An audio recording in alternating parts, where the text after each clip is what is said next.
magpasalamat sa ating Panginoon. Tayo na kumanta, sumayaw sa saliw ng tugtugan, kay inang pagmasdan ang nagkakaisa at sama-sama magkakapatid.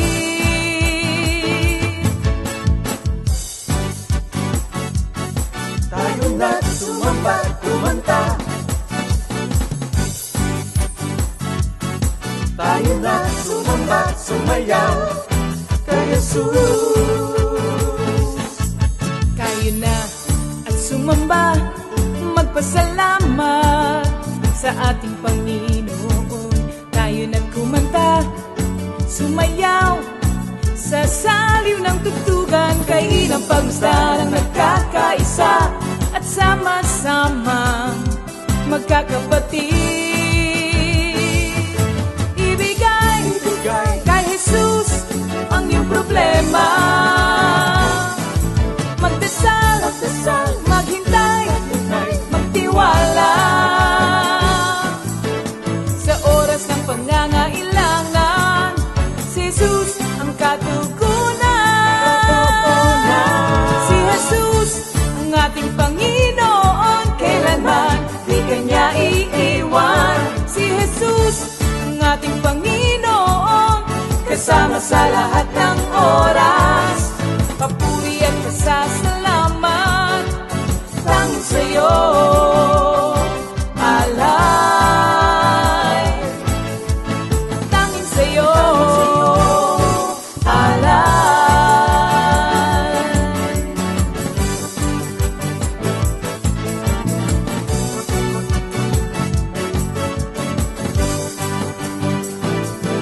Si Jesus ang ating Panginoon, kailanman di Kanya iiwan. Si Jesus ang ating Panginoon, kasama sa lahat ng oras. Si Jesus ang ating Panginoon, kailanman di Kanya iiwan. Si Jesus ang ating Panginoon, kasama sa lahat ng oras. Papuri at pasasalamat tanging sa'yo, alay. Tanging sa'yo, alay.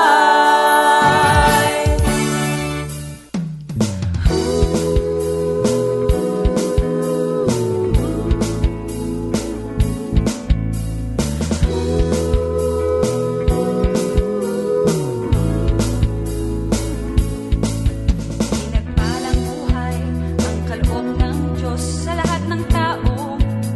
May takot sa Kanya. Pinagpalang buhay ang kaloob ng Diyos sa lahat ng tao. Nagtitiwala. Praise the Lord. Hallelujah. Glory to God. Amen. Hallelujah.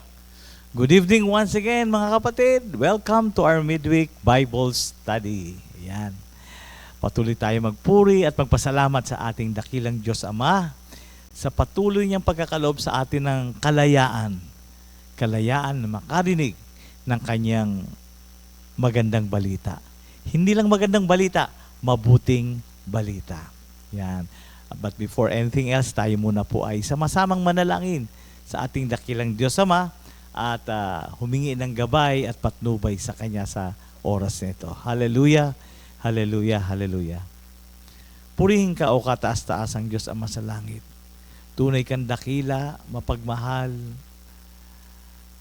Ang iyong katapatan ay palagian naming nararanasan. Salamat sa iyong pag-ibig na patuloy naming nararanasan.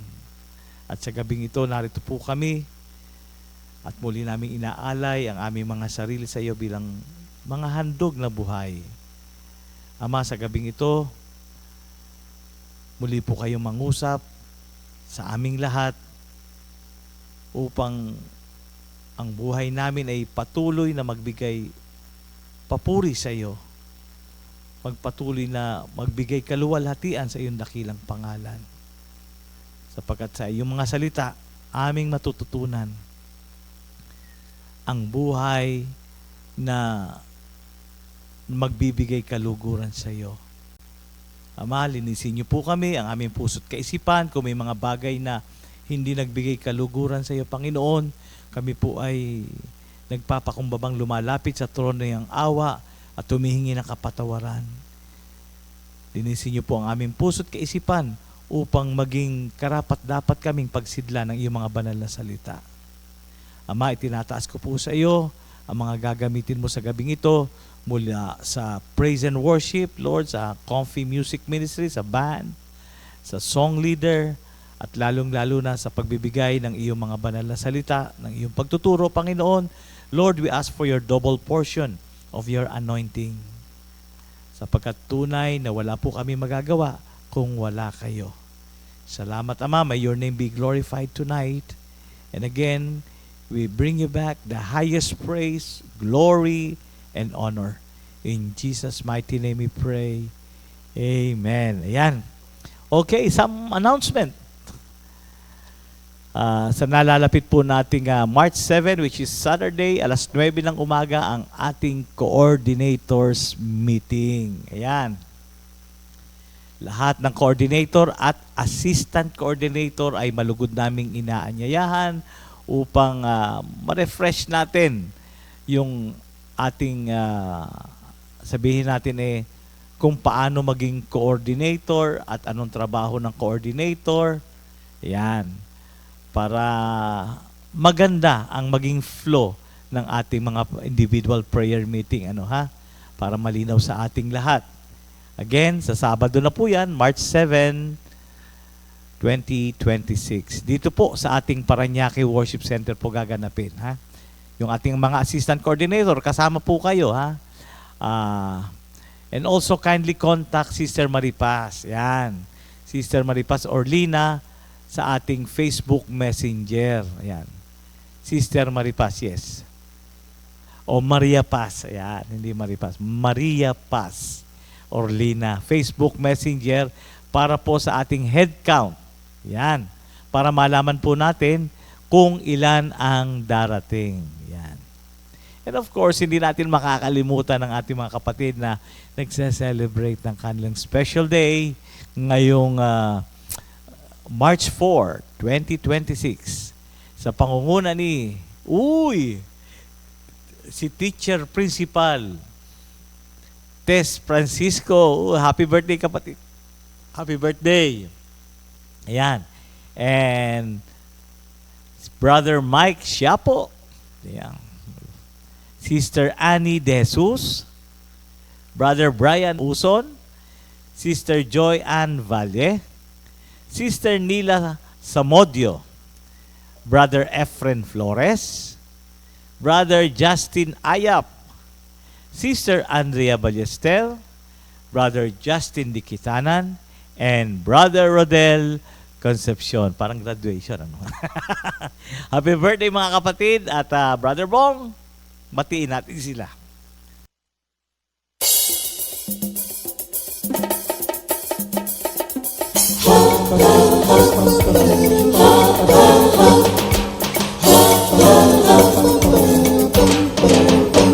Happy, happy, happy, happy, happy, happy, happy. Happy, happy birthday. Happy, happy birthday. Happy birthday, happy birthday to you. Happy, happy birthday. Happy, happy birthday. Happy birthday, happy birthday to you. Happy birthday! May the good Lord bless you. May the Lord's light shine upon you.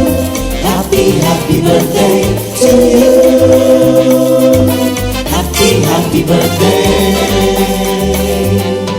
to you.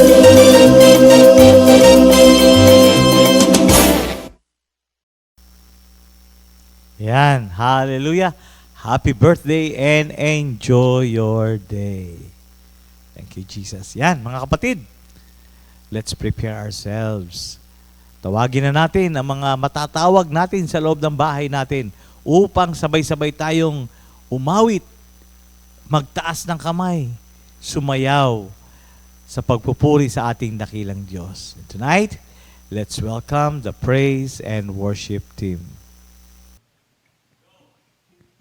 Hallelujah, hallelujah. Hallelujah! It's a great day again ay pinagkaloob ng ating Panginoon. Kaya sa lahat ng mga kapatid ko na naka-tune in ngayon at handang pagpalain ng Panginoon, halina kayo at tayo ay sumamba at magpuri sa ating Panginoon. Hallelujah! Ayan. Hello po mga kapatid. Ihanda na po natin ang ating sarili upang umawit at magpuri sa Amen! Panginoon. Amen!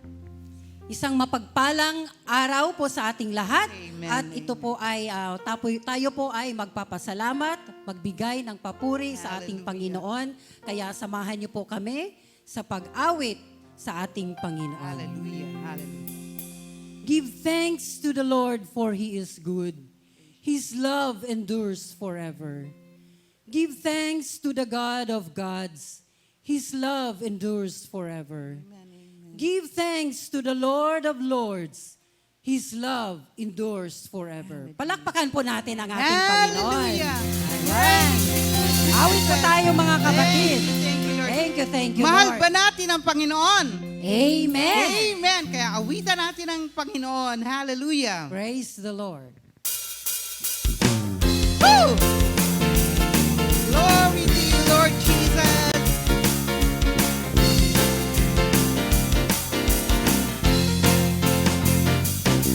Mahal ko ang Panginoon, pagkat ako'y dinidinig.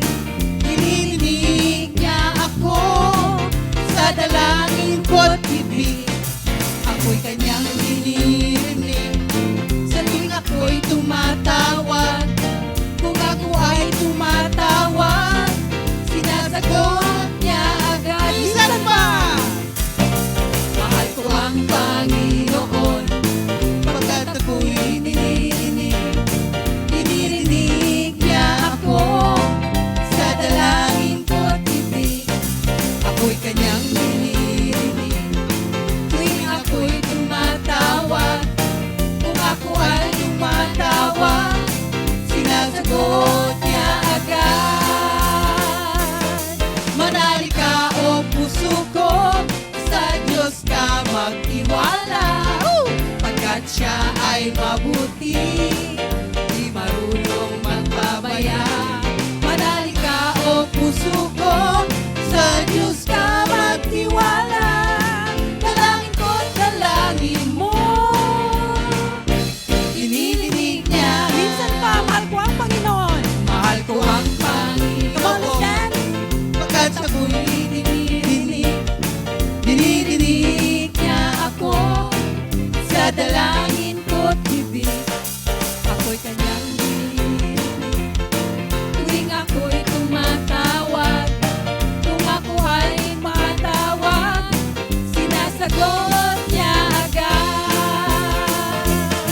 Manali ka o puso ko, sa Diyos ka magtiwala. Pagkat siya ay mabuti, di marunong magpapaya.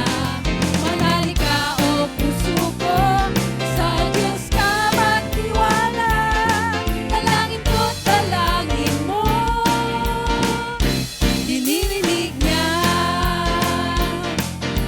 Umasa ka sa Diyos, ang mabuti gawin, at mananahan kang ligtas sa lupain.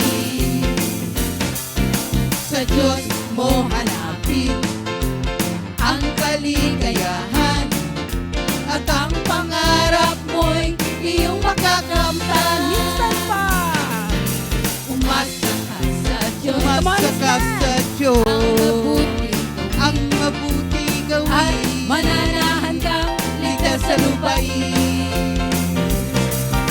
Sa Diyos mo hanapin ang kaligayahan, at ang pangarap mo'y iyong makakamtan.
narito kami ngayon, Panginoon, upang mag-alay ng awitin para sa iyo.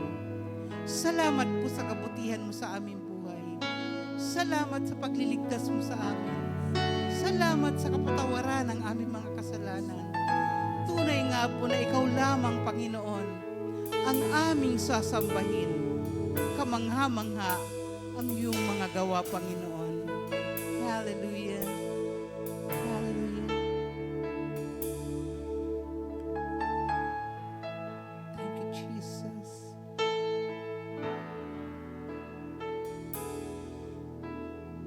Ito na naman, namamangha sa iyong kabutihan. Di ko alam kung bakit ganito ang pagmamahal mo na totoo na sa akin ay iyong inilaan. Kahit ako'y nagkukulang sa pagtawag sa iyong banal na pangalan. Di ka nagsasawang ako ay dinggin sa panalangin na puno ng hiling na wala naman talagang katapusan. Aking ihahayag ang iyong kadakilaan, aking sasabitin ang iyong katapatan. Ang walang hanggang paglingap mo'y aking aawitin. O Panginoon, ito na naman,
Sa'yo ang papuri, sa'yo ang luwalhati, ngayon at kailanman, Panginoon.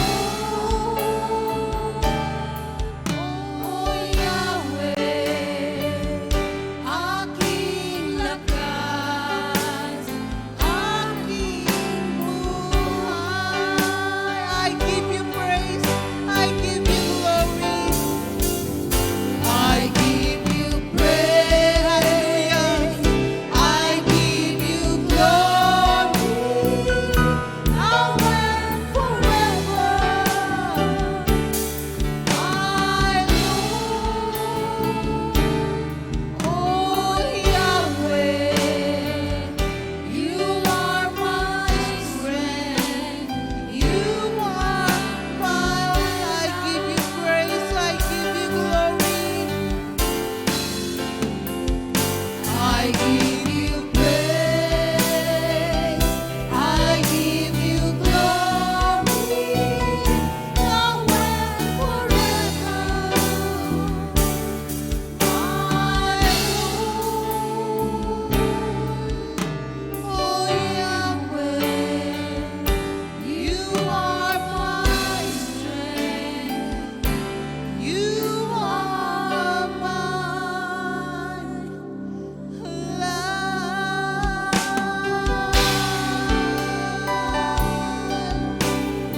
You are my life.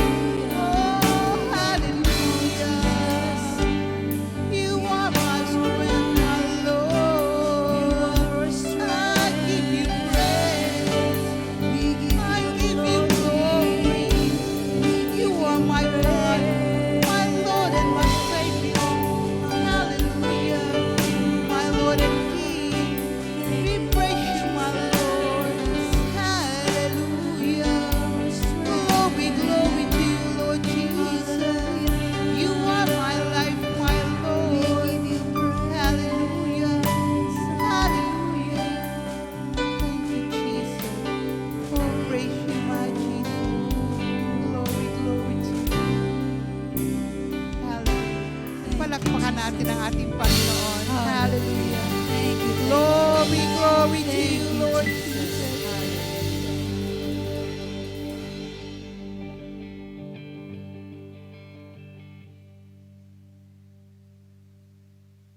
Glory, glory, glory, hallelujah. Purihin ang Diyos. Karapat dapat kang papurihan, luwalhatiin, dakilain ang iyong pangalan. Thank you, Lord. Yan. Salamat sa Diyos. Thank you, Music Ministry. Glory, hallelujah. And tonight po, mga kapatid, as we continue our series on the book of the Ephesians, let us welcome my co-minister, co-patriarch, Minister Ariel Borja, for the second part of chapter 4 of the Ephesians. Let's welcome our brother. Thank you, Lord. Magandang gabi po sa ating lahat. Tayo po ay muling naandito sa ating Bible study sa pagpapatuloy po ng ating pag-aaral, ng ating series sa about Ephesians. Ano po? At ang ating pong pag-aaral ay sa Ephesians chapter 4. Pero bago po tayo magpatuloy, mga kapatid, tayo po ay magkaroon muna ng pambungad na panalangin. Hallelujah, hallelujah, hallelujah. Ama naming Diyos na makapangyarihan sa lahat, kami po ay lubos na nagpupuri at nagpapasalamat sa iyo sa gabing ito, sa muli mong pagbibigay sa amin ng pagkakataon na magkasama-sama upang muli ay pagsalusaluhan namin ang iyong napakabanal na salita. Dalangin po namin, Ama, na ang mga anak mo, ang aming mga kapatid na ngayon ay kasama naming nakikinig sa iyong pag-aaral, dalangin po namin na bigyan niyo po kami ng tengang marunong makinig, pusong marunong tumanggap at kaisipang nakauunawa sa iyong mga salita. Ganon din po sa mga kapatiran namin na sa ngayon ay nasa biyahe, nasa trabaho pa, pauwi ng kanilang tahanan. dalangin po namin ang patuloy na pag-iingat po sa bawat isa sa amin. Alam po namin na ang darat na ng aming mga kapatid sa kanilang kanya-kanyang tahanan ay nasa kaayusan sapagkat ikaw ang siyang nangalaga, ikaw ang nag-ingat sa aming lahat. At muli po, salamat po. Gamitin niyo po muli ako sa aking kawalan. Itago mo po ako sa iyong likuran. Pangalan mo ang makita at mataas sa lugar na ito. Muli po yung mangusap ka. Kami ay makikinig sa pangalan ni Jesus. Amen. Thank you, Lord. Purihin ang Diyos. So, pabayaan niyo po mga kapatid na basahin ko ang ating pag-aaral sa gabing ito na matatagpuan sa Ephesians chapter 4 verses 25 20 to 24. Yan. Ephesians chapter 4 verses 20 to 24. Sabi po dito, hindi ganyan ang natutunan ninyo tungkol kay Kristo. Napakinggan na ninyo ang aral ni Jesus at natutunan ninyo ang katotohanang nasa Kanya. Iwanan ninyo ang dating pamumuhay. Hubarin na ninyo ang inyong dating pagkatao na nasisira dahil sa masasamang pagnanasa. Magbago na kayo ng diwa at pag-iisip. At ang dapat ninyong isuot ay ang bagong pagkatao na nilikhang kalarawan ng Diyos at nahahayag sa matuwid at banal na pamumuhay ayon sa katotohanan.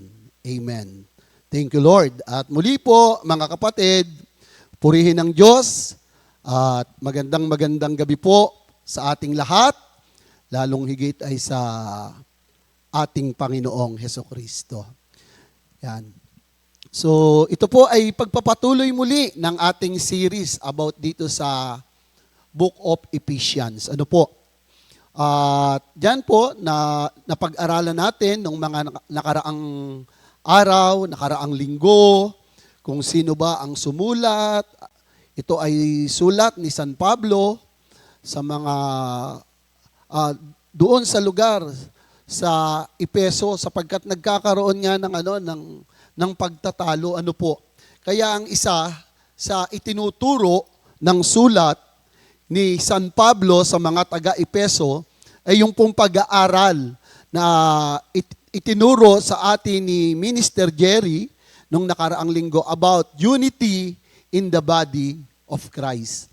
Alam niyo po mga kapatid, noong bata pa ako, meron akong paboritong palabas, yung Voltes 5. Yung Voltes 5, siguro marahil naabutan nyo rin yan, napanood nyo rin yan, yung palabas na Voltes 5 na yan. Pagka sila ay hiwa-hiwalay, madali silang natatalo sila nung kanilang kaaway. Pero kapag sinabi nung kanilang leader, sabi niya, let's fight together. Let's bolt in. Ngayon, pag sila ay nagkaroon na ng pagsasama-sama, nagkaroon na sila ng pagkakaisa, alam nyo, mabilis nilang nagagapi o natatalo yung kaaway. So, ibig sabihin po, ganon kahalaga yung tinatawag na unity. Meron nga pong kasabihan, sabi doon, gaano man katibay ang piling abaka, wala ring lakas kapag nag-iisa. So maging ang Biblia po ay nagtuturo sa atin, nagsasabi, sabi nga, kung kayo ay magkakagatan, mauubos kayo. So dito po mga kapatid, napakahalaga sa ating pag-aaral nung nakaraan sa itinuro po ni Minister Jerry, yung pagkakaisa natin, yung unity. Di ba sa loob ng tahanan, hindi pwede sa loob ng tahanan na kanya-kanya kayong lusot, wala kayong pakialam sa mga problemang pinagdaraanan ng pamilya.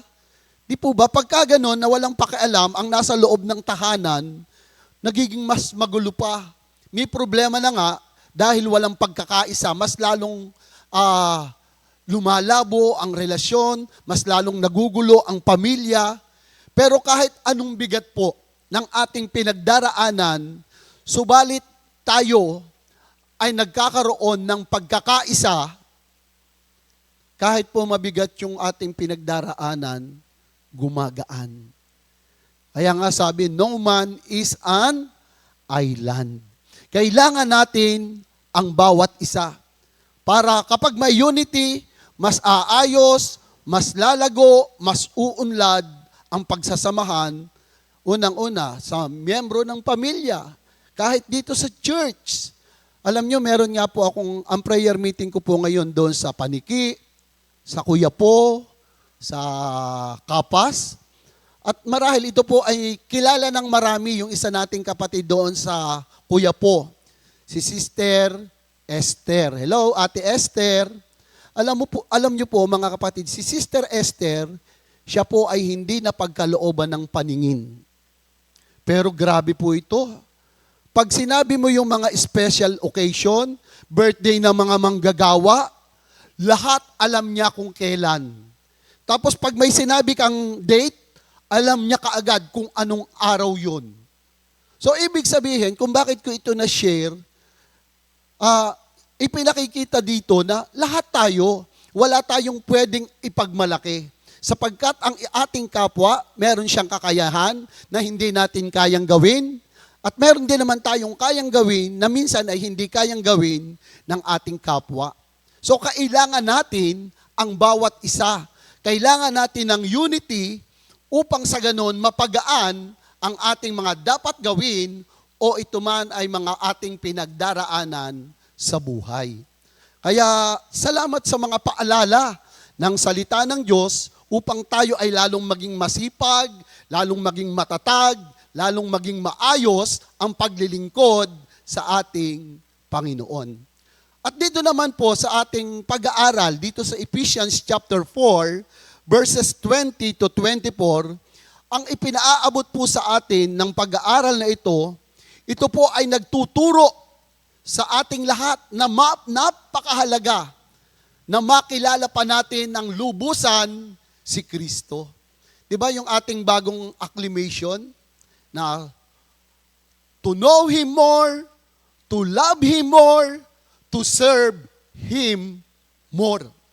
Kasi alam nyo po, doon sa Revelation, sa isang church, alam nyo, na-rebuke sila ni Lord. Sabi niya doon sa isang church, ito ang ipinagdaramdam ko sa iyo. Hindi mo na ako mahal tulad ng dati. So, napakahalaga po na sa buhay natin araw-araw, huwag tayong makontento doon sa pagkakakilala natin lamang sa Diyos. So, kapag sinabi na knowing Christ, ito po ay, sabi nga, kailangan ng malalim na matinding transformation sa ating pagkatao. Abandoning the corrupt old self. So, kakalimutan natin ngayon yung ating sarili. Kasi minsan nagiging alibay natin na sapagkat ako'y tao lamang. Na nobody's perfect. So, totoo naman po yon na walang perpekto. Pero kapag alam mo namang kasalanan, pero patuloy at patuloy nating ginagawa, baliwala ang pagkakilala natin sa Diyos. Sapagkat ang sabi ng 2 Corinthians 5:17, kaya't ang sinuman nakipag-isa kay Kristo ay isa ng bagong nilalang. Wala na ang dati niyang pagkatao, siya'y bago na. So hindi pwede na sumusunod tayo sa Diyos, nababago yung ating buhay, pero minsan balik tayo sa dati nating pagkatao, di ba? Na ano ba yung lumang pagkatao natin? Sabi nga, deceitful, madamot, mataray, di ba? Namimili ng tao bukod ang tinitignan sa tinititigan. Namimili tayo ng bibigyan ng pabor. So, kaya ang salita ng Diyos, mga kapatid, sabi nga dito, kinakailangang unang-una ma-renew yung ating kaisipan. Sapagkat itong isip na ito, mga kapatid, ang daling maglagay ng hindi tama, ang bilis mag-isip ng hindi tama sa kapwa. Minsan nakakita ka lang ng nagbulungan, napatingin sa'yo. Minsan akala natin tayo na kaagad yung pinag-uusapan. Di po ba? Kaya sinasabi nga po, mahalaga na ang isang taong namumuhay kay Kristo ay namumuhay sa katotohanan at sa kaayusan ng buhay. Namumuhay tayo sa tama. Meron nga pong isang kwento. Sabi nung nanay, may tindahan sila. Sabi, anak, yun bang asukal, nabawasan mo ng kilo? Opo, nay. Yun bang suka, nadagdagan mo na ng tubig? Sabi, opo, nay. O siya, halika na, magdadasal na tayo. Diba? So minsan, gumagawa tayo ng mga bagay na naliko na kahit alam natin na hindi tama, pero tapos ipinagmamalaki natin na tayo'y anak ng Diyos. Totoo naman, walang perfect. Pero pag alam natin na ito ay kasalanan, kinakailangan huwag na tayong magpatuloy sa paggawa nito, mga kapatid. So, sabi nga po dyan, mga kapatid, learning Christ is not just learning a new religion. So kapag ka pala tayo ay nag-aaral, inaalam natin to know Him more patungkol kay Kristo, hindi pala ito yung about sa religion natin, mga kapatid. Kundi ito. Ano ito? Sabi rito. Sabi diyan, it is adapting a totally new lifestyle. So ito pala ay nagkakaroon ng yung pagbabago totally yung ating buhay. Kung dati-rati tamad tayong magdasal, di ba? So ngayon tinuturuan tayo ng Diyos na magkaroon ng malalim na pakikipag-ugnayan sa Kanya. So napakalaki ng kaibahan ng pag sinabing pagkilala kay Kristo, dapat hindi mo lang alam na, sabi nga doon sa ating mga pag-aaral, minsan hindi, alam natin na may Diyos. Alam natin ang istorya about Jesus Christ, pero hindi natin alam kung gaano kabuti ang Diyos sa buhay nating lahat.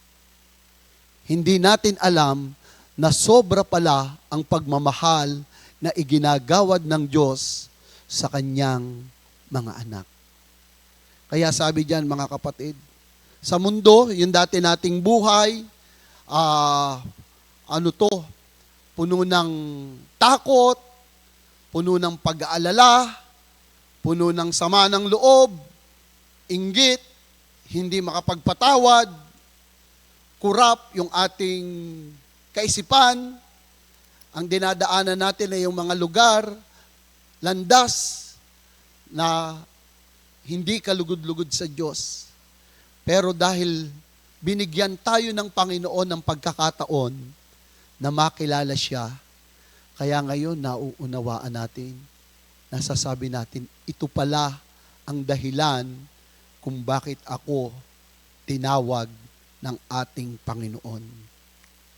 Kaya sabi rito, ang mga lingkod ng Diyos, ang mga believers, must take up, yung old self. So ano ba yung old self? Corrupt nature. Na nagdadala sa atin saan? Sa pagiging yung pandaraya. Na ang buhay na ito, yung dati nating pagkatao, dadalhin tayo nito sa kapahamakan. Ililid tayo nito maaaring hanggang sa kamatayan, mga kapatid. Na hindi natin alam na ang akala natin nasa right track tayo. Pero salamat sa pag-ibig ng Diyos, na iginawad sa ating lahat sapagkat inalis natin yung ating mga maruruming kasuotan. At pinalitan natin ng buhay na nakalulugod sa ating Panginoon. So, inalis natin yung lumang pagkatao. Doon sa simula nang makilala natin ang Diyos, nag-aral tayo patungkol kay Kristo. Hindi lang alam natin kung sino siya, hindi lang sapat na kilala mo na siya si Jesus, dapat mas maunawaan natin kung ano ba ang ginagawa at ginawa ni Jesus sa buhay natin bilang kanyang mga anak. So, katulad nga nung pag-aaral natin nung mga nakaraang araw, yung Romans 8:28, di po ba?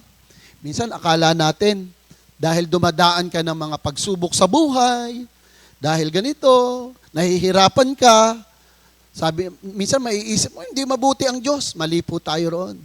Kaya nga, di ba, lagi nating napapakinggan, God is good all the time, and all the time, God is good. So, inaalaw ng Diyos na mangyari ang mga bagay na yan. Hindi para tayo'y pahirapan. Maging sabi nga, even curse, God can turn it into blessing. May mga dahilan ang Diyos na minsan hindi natin maunawaan, pero hindi pwedeng magkamali sa plano niya ang ating Panginoong Hesukristo. Ang mahalaga lamang, matuto nating tanggapin yung mga itinuturo ng salita ng Diyos sa buhay nating lahat. So sabi ron, put off yung old self. Hindi lang yon, kinakailangan renewed mind. So mabago itong ating kaisipan. Kasi sabi nga sa Jeremiah 17 verse 9, sabi roon, sino ang makauunawa sa puso ng tao? Ito'y mandaraya, walang katulad, wala nang lunas ang kanyang kabulukan.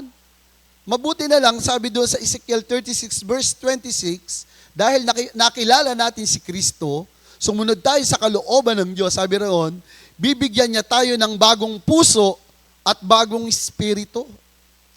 Ang masuwayin yung puso'y gagawin kong pusong masunurin. Kaya nga sabi, fill your minds with good things. Kasi itong isip na ito, ang bilis maglagay ng mga bagay na hindi tama, mabilis tayong tumanggap ng mga basura. Di po ba? Na minsan hindi na natin pinag-iisipan, basta na lang tayo nagdidesisyon at sa bandang huli saka lang natin nalalaman na mali pala yung ating desisyon na ginawa. Kaya sabi rito, napakahalaga sa buhay natin yung ma-renew yung ating kaisipan. Hayaan nating makapasok ang Espiritu ni Lord na siyang magbabago sa ating pananaw, sa ating isip, at sa ating buhay. Sabi niyan, put on new self. Di po ba? Mahalaga yun na pagising pa lang natin sa umaga, hingin natin, Lord, samahan niyo po ako. Maging pagpapala po ako sa bawat lugar na aking pupuntahan, sa bawat tao na aking makakasalamuha, gamitin niyo po ako na maipakilala ko kayo. So, katulad ng kanyang nais sa ating lahat, na tayo ay maging mabuting anak niya. So, dapat po, bilang kanyang mga lingkod, sikapin natin na mamuhay sa buhay na kalugod-lugod sa paningin ng Diyos. Kasi sabi ro, wag na kayong mambubulyaw, wag na kayong manlalait ng kapwa. Di po ba? Yan yung mga bagay na gustong-gustong gawin ng mga taong walang ugnayan sa ating Panginoon. Sino ba naman tayo para magsabi ng mga against sa kapwa natin. Lahat naman tayo may kahinaan, may kanya-kanya tayong kahinaan. Diba? Tulad nga nung sabi natin kanina, wala tayong pwedeng ipagmalaki kanino man sapagkat lahat tayo ay may kanya-kanyang kaloob galing sa ating Panginoong Hesukristo. At tandaan po natin, yung bagong buhay na kaloob ng Diyos, ito ay continuous process. Opo.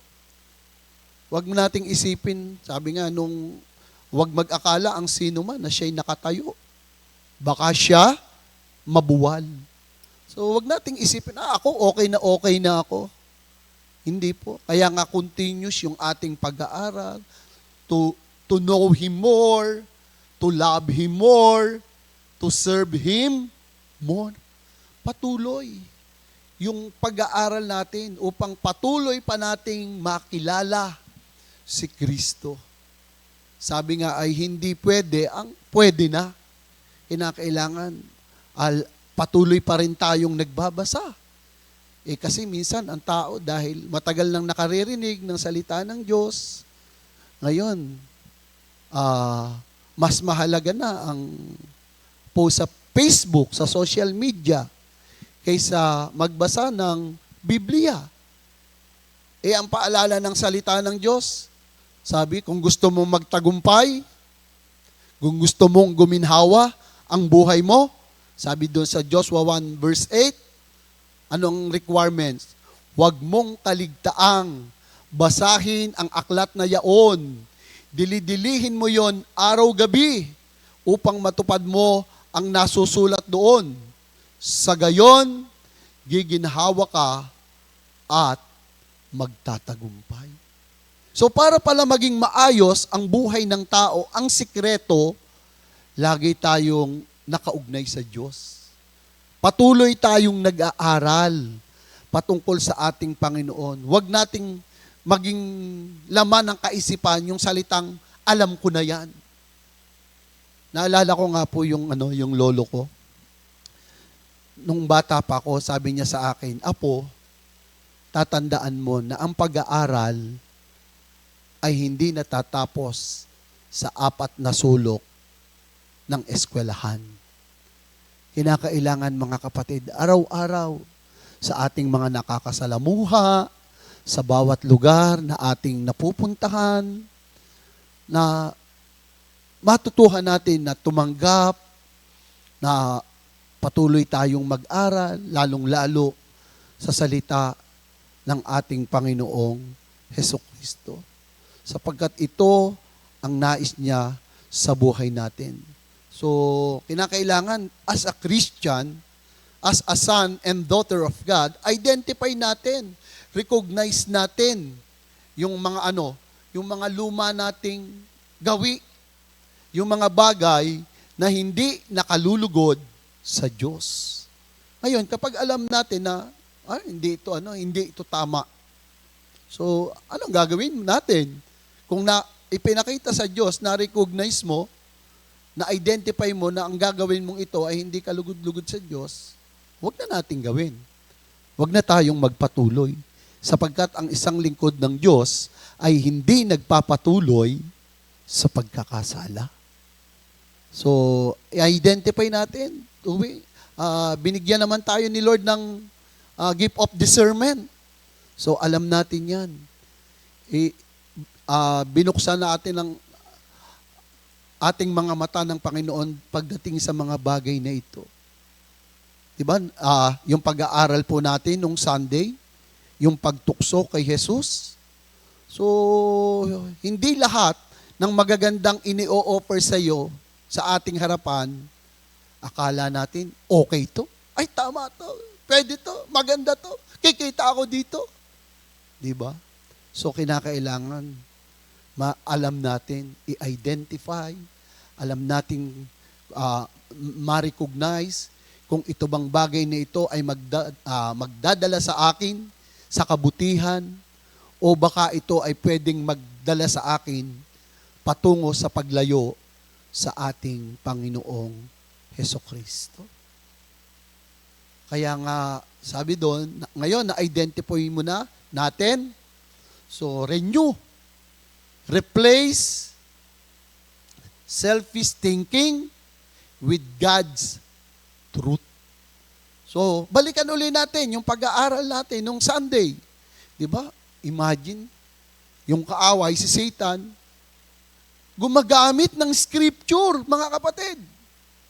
Pero yung pag pinansin mo, yung mga scripture na ginagamit niya, hindi yun ang talagang galing. Binabawasan niya, kulang, mga kapatid. Kaya, sabi diyan, kung ano yung kalooban ng Diyos, doon tayo. Kung ano yung katotohanan na galing sa Diyos, doon tayo. Diba? Halimbawa, ang sabi ng salita ng Diyos, love one another. O doon tayo, love one another. Eh yung iba ginawa nila, tinwist nila. Ang sabi doon sa mundo, love another one. So ngayon, pag hindi tayo marunong, pag wala kang salita ng Diyos, hindi ka nakikipag-ugnayan sa Diyos, madadaya. Ngayon, sa Facebook, meron pa sinasabi na katuruan. Kapag masaya ka, tama yun. Naku, ingat tayo dyan, mga kapatid. Sasabihin nila, paano naging mali? Masaya ako habang ginagawa ko ang bagay na to. Naku, ingat tayo dyan, mga kapatid. So dahil nirenew na ni Lord yung ating buong pagkatao. So wala na tayo sa ganong uri ng pananaw. Di ba? Meron pa nga nagsasabi na, ikaw naman, tanggap na ng society natin yan. Ginagawa na yan ng marami. So minsan, dahil ginagawa ng marami, kahit mali, nagiging tama na. Pero, as a Christian, huwag tayong makikipag-compromise sa mali, mga kapatid. So, gawin natin, choose to act in kindness, truth, and righteousness daily. So, piliin natin yung buhay at gawin natin yung katotohanan, maging mabuti tayong tao sa lahat ng ating mga nakakasalamuha,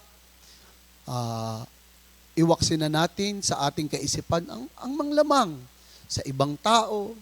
Bagkus sabi nga natin kanina, hingin natin kay Lord na palagian tayo ay maging pagpapala sa bawat lugar na ating pupuntahan, sa bawat tao na ating makakausap, mga kapatid.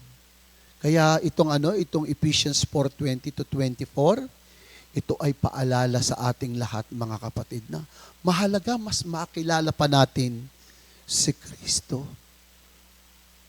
Di ba na araw-araw hilingin natin, Lord, pakilala ka pa sa akin ng lubusan. Pero kinakailangan may action yun para makilala natin siya ng lubusan.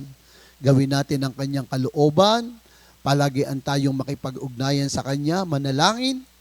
Diba? Kung may time tayo na anong tawag doon? Swipe ba yun sa Facebook?